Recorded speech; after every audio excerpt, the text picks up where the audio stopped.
Аңдардың патшасы Арыстан бәйге жариялапты. Бір қазан суды қайнаттырып қойып, осы суды кім ішіп қойса, соған көп сыйлық беремін деген шарт қойыпты. Аңдар бірінен соң бірі келіп, қанша өжеттенсе де, қайнап тұрған суды ішуге батылдары бармапты.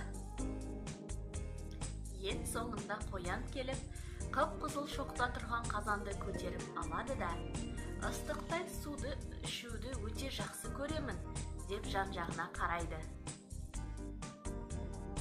Ендеше іше ғой, дейді аңдар аңтарылып.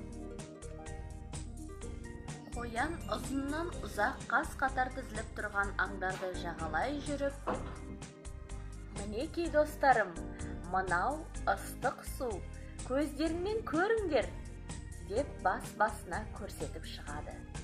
Сөйтіп, қоян аңдарды басынан аяғына дейін аралап шыққанша, қазандағы су суып қалады. Сол кезде қоян суды басына бір-ақ көтеріп, сіміріп салады. Шошынған аңдар ауыздарын ашып, көздерін жұмысады. Ал алданған Арыстан патша қоянға көп-көп сыйлықтар бергізіп, «Міне нағыз ер» деп